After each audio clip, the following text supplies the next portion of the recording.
Ljudi bok, opet u uvodu moram reći, eto mene nakon malo duže pauze, sad je već lagano sredina ljeta, baš mi se zaredalo brdo poslova nekak za redom i jednostavno nisam stigao baviti se nekakvim videoblogovima, jer treba od nečega živjeti i plaćati račune i motori znamo da nisu jeftini, treba njih održavati, tako da treba neke i delati, ne? Od jedan trenutak malo uletilo u nekakvu kreativnu krizu, pa koliko uopće to ima mi smisla sve skupa raditi. Borim se i sa vremenom, i sa motorima, i sa distributerima i rekao ništa, ok, ostajemo po starome. Kad mi već uleti nekakav motor, onda budemo imali vremena, onda ću eventualno snimiti nekakav videoblog, tako da nemojte očekivati od mene nekakva redovita javljanja. Kad me vidite, budite sretni, isto kako bi ja sretan kad vidim vas. Na svu sreću, nakon onog Royal Enfielda zapal me sad jedan malo interesantni motor, BMW R 1250 R. Vozim ga već par dana i fenomenalan mi je i onak se uopće zapitam a zakaj bi čovjek kupil GS pored ovoga tu. Ovo je nekako savršeno onako mjer. Sami R 1250 R nije on toliko puno lakši od jednog GS-a. Od ovoga običnog je 10 kila, deklarirana mu je težina sa 90% goriva u spremniku od 239 kg. Znači 10 kila je lakši od ovoga običnog GS-a i 20 od Adventura. Agregat je isti kao u toj R seriji, znači kao i kod svih. Radi se o ovom bokseru famoznom. Dvije bregaste u glavi, imate famozne shit camove koji mijenjaju režim rada ventila. Zapremine 1254 kubika, snaga je ista, znači nekih 136 konja na 7750 okretaja i onaj famozni okretni moment od 143 Nm na 6250 okretaja. Znači agregat je taj fenomenalan, ima i tu balansnu osobinu, tako da nema više kod njega ljuljanja, ko što je slučaj recimo kod R18 ili koji je primjetnije kod ovih R90 serija, koji je drugi tip agregata. Spojka je u ulju, ima i anti-hopping, kardan je tu i dalje prisutan na ovome modelu, ima 6 brzina i normalno u ovoj Dynamic opremi dolazi i quick shifter koji, ja se ne moram načuditi kako dobro radi, jer do sad mi ni na jednom tom bokseru nije radil kak spada. Ovaj praktički 3-4 dana ga vozim, bez greške funkcionirali gore i dole i u niskim i u visokim okretajima. Još znači specifičan je ovaj motocikl, koji se meni više sviđa. On ima isto S-a, ima poluaktivan taj oves, ali isprijeda se radi o vilici oko promjera 50 mm, isto je Zaxova, upside down vilica. Puno bolji mi je osjećaj prednjega kraja sa tom upside down vilicom nego sa onim famoznim teleleverom. Od ostraga je isti taj Zaxov amortizer, poluaktivni. Ovaj R model, on je opremljen i sa Brembo kaliperima. Znači naprijed ima dva diska ta od 320 mm i Brembo klješta sa 4 klipića, a od ostraga vam je disk od 276 mm i klješta su sa 2 klipića. I te kočnice izuzetno fino funkcioniraju, tak se lijepo daju osjetiti ipak Brembo je Brembo na kraju kraja, kod ulaska u zavoj možete držati i prednju i stražnju kočnicu i fino dozirati kad već pričamo o tim kotačima. Ovaj je tu specifičan zato kad dolazi sa tim žbičanim felgama. To je dodatna oprema, 719 se zove, to je neki paket, isto kao što imaju M paket, sad imaju taj 719, to je nešto više klasike retro i tako dalje. Osim što te felge ovak prekrasno izgledaju, jako lijepo su obrađene, može se montirati guma bez zračnice, ali proizvođač BMW tvrdi da su čak 3 kg lakši od onih standardnih aluminijskih felgi, što mi malo čudno, jer u pravilu uvijek su te žbičane felge su teže nešto, ali ali svaka im čast, tak je to tak. Nisam pogledao točno koliko košta doplata za to, ako vas interesira imate na BMW-u cjenike pa provjerite sve. I ovaj motor onak, znači te dodatne nekakve opreme, ima taj Dynamic paket i mislim da je taj Touring paket koji uključuje tempomat, nosač za navigaciju i kasno. Ono standardno on već dolazi sa dosta toga, znači taj TFT ekran ovoga koji ima novosti, recimo ima i taj Eco mod. Znači ima Eco, Rain, Road i Dynamic koji se dobiva sa nadoplatom Dynamic paketa. Eco Road po meni ne znam, onak prikazuje ima zelena onak jedan bar koji ide više manje, normalno ono kad se otvori gas onda se taj bar smanjuje, no kad je u leru onda je do daske i tak da mislim više ono onak da pazite koliko dajete gasa. Doduše sa nekakvom takvom eko vožnjom, onak po staroj Karlovačkoj sam se vozilo, onak ono čisto ono sam pazil i tak dalje i potrošnja mi je bila nekih 4,7 litara, što je možda bi čak moglo i manje neke sa tak laganom vožnjom. U toj standardnoj opremi, ono normalno svaki ovoga BMW dolazi sa amortizerom upravljača. Za ovu godinu R1250R ima i LED svjetla, ono pređe istražne svjetlo ovoga, dugo i kratko i mislim da je čak u standardno da ide i u zavoju svjetlo isto ovoga, ne. Ona se automatski pale i gase i standardno se da svaki ovoga taj TFT ekran povezati ono sa BMW Motorrad Connect ovoga aplikacijom sa vašim mobitelom, tako da možete koristiti navigaciju i snimati rute vožnje i sve skupa. Još recimo kaj dolazi sa čime opremljen, to je ovoga tu ispod ovog sjedala, znači tu je napajanje 12 volti, ono standardno upaljačko napajanje, tu možete uštekati eventualno kompresor ovoga za gumu, ako se baš isprazni, a ga imate kod sebe tak dalje i tu s druge strane sad se ne vidi je smješten USB utor. Položaj tog USB utora je onak čudan opet, mislim, kog vraga zake ga nisu smjestili negdje na volanu, ako već imaš neki mobitel si prikopljaš, pa onda kaj boš sad lekal kabel tu skroz ono nekak do toga, ali dobro. I ima još ono keyless ovoga sustav, pa ne znam da sad je Touring paket dolazi i mislim da u tom Touring paketu i ovaj centralni štender, boja isto jako lijepa, ta ovoga siva, temeljna, tak da motor je sve 5. Sam da spomenem, međuosovinski razmak 1512 mm, ali sad sam se sjetio pričati o tom sjedalu. Sjedalo je visine 820 mm, što je ono relativno nisko i onak je malo mi je kazno. Malo mi je bilo čudno na početku, I onda ovak, ako se sportski vozite, nabijete se malo na rezervat, ali ako se vozite normalnije, onda duže, ako se vozite tako, onda je malo tu mekše u prednjem dijelu, pa se malo guzica trnut, pa ipak je bolje pomaknuti se ovako od ostraga. Za sportsku vožnju je ok, a za mene krakatok, onda volan mi je preblizu mi je nekako. Ja sam volio bi više da je malo udaljen, ono nije previše širok i onak je malo i zatvoren je dosta. On je puno bolji u ovome tu položaju.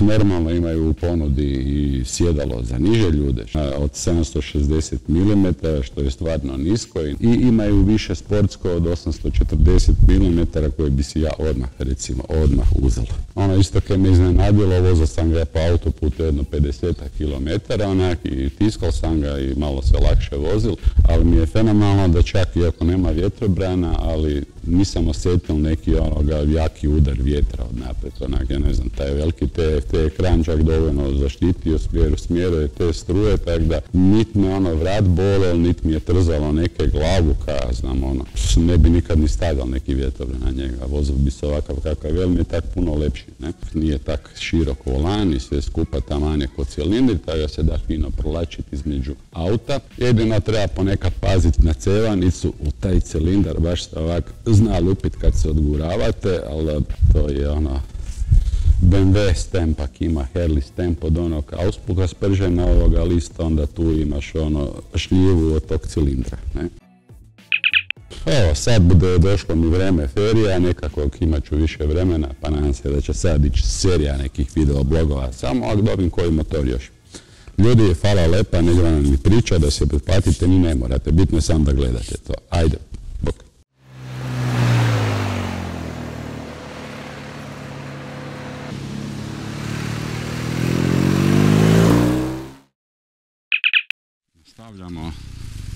u sport modu. Najviše mi se sviđaju te čuke, taj prikaz. BMW R1250R, na kojem quick shifter izuzetno dobro radi. Treba se posut pepelom, no sam uvijek pričal da ne radi quick shifter na GS-u kak spada. Na R-u radi savršeno.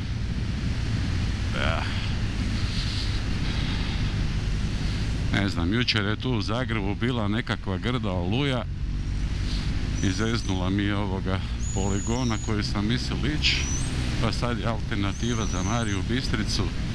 Nadam se da tu nema drveća, ovoga lišća i smeća po cesti. Tu je malo žešći promet, gušći, pa su valjda neke i počistili.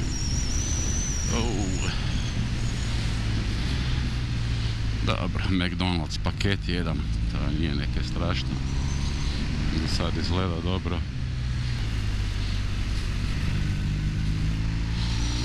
Opla. Motor je prava zabava.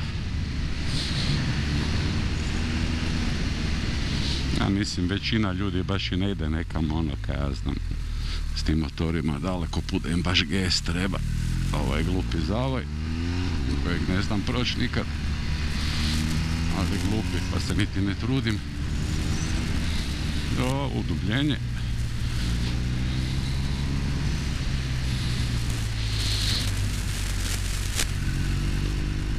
Idemo se požurit, koga šljivi, da ne upropastimo tempo.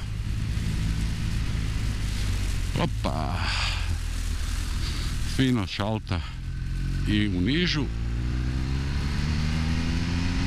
I sad nijednom nije zapal.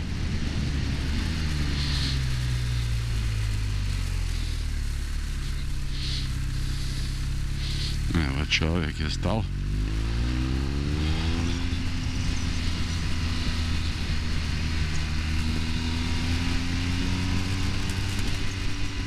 Joj, kaj me ove zadimi. Evo sad vibracije se jave tu, oko 6 mi negdje malo titra pod guzicom. Ali ga čudno držim bez veze u drugoj.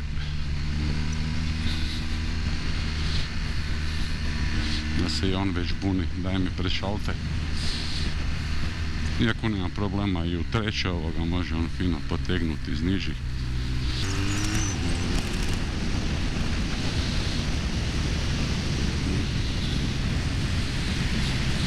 Fino se uđe u zavoj, stisne kočnica niža jedna i tak fino. Može se duboko ući unutra bez problema.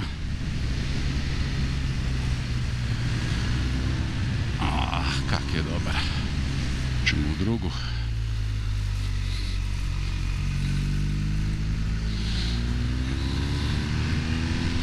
Moramo pozdravljati frendove motoriste.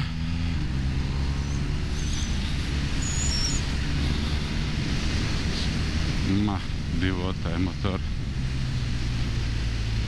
Jedino sam skeptičan malo prema tim gumama, taj Michelin Pilot Road 5 GT još napravljen da traje dugo, a ono kad traje dugo ne drži najbolje po vrućem asfaltu, ali dobro. Ima senzor nagiba, ABS trakcija u nagibu radi, pa to malo spašava tu stvar. Dobra je cesta, nema uopće smeća, tu ko da nije bilo oluje. Ono, Sljemenska je sva zasrana, puna drveća. Šteta, a novi asfalt je gore. Drugom prilikom idemo na Sljeme. Kakve dobre kočnice ima. Ma joj, to meni puno mi je draže ta normalna upside down vilica nego onaj tele lever. Dobro, do straga je para lever opet ono, ne taj kardan se kvači, poluaktivni amortizer.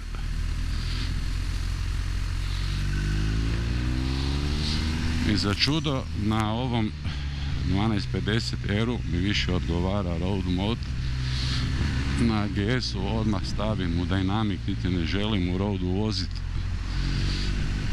Evo onda ko da sam na čamcu, neka kontakt mi njiše, a na Eru je to čist dobro. Malo smeća, strašno.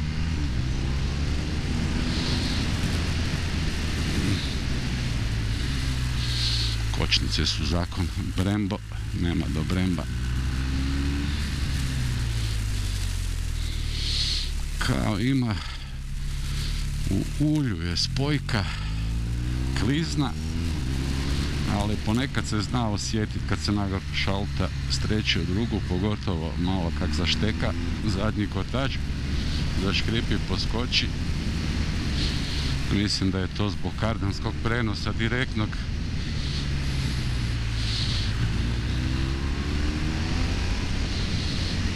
Kako vuče lepo.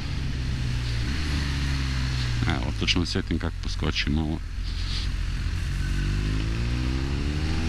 Ali zato quick shifter radi, joj divota od tog maloga Skota.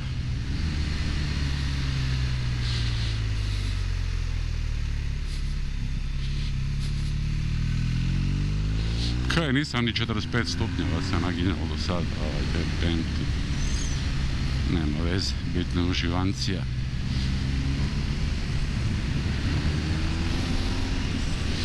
Evo zavoj, kočnica druga, ABS radi od ostraga, malo pumpa.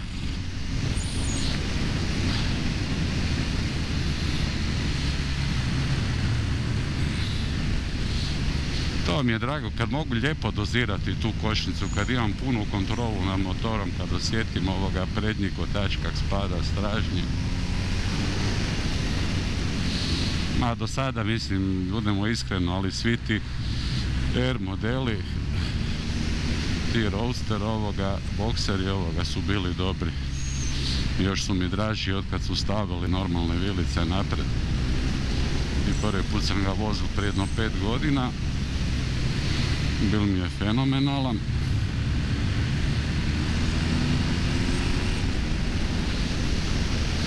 Vuče ko blesav. A vuče isto ko i GS.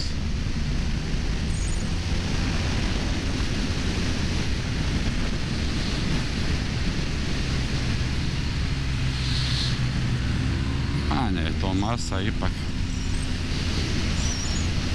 Kraći se puno čini, puno lakše za manevrirati s njim na mjestu nego recimo sa GS Adventureom. S ovim se možeš i provlačiti ovak između auta po gradu.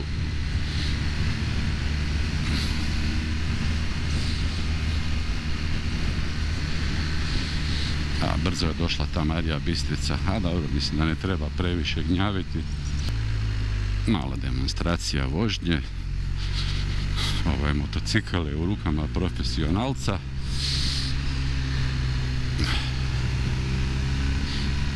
Kojega baš boli briga, nije ga sramka, nije ni 45 stupnjeva piknul.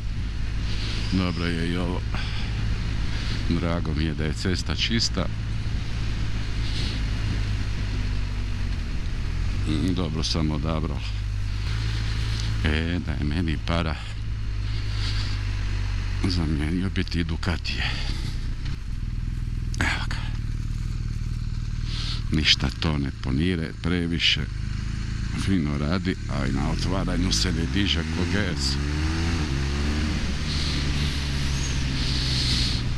Živjela se down vilica Zaks. To je bilo to, tu bomo sad lepo popili kavicu, pa idemo u Curik.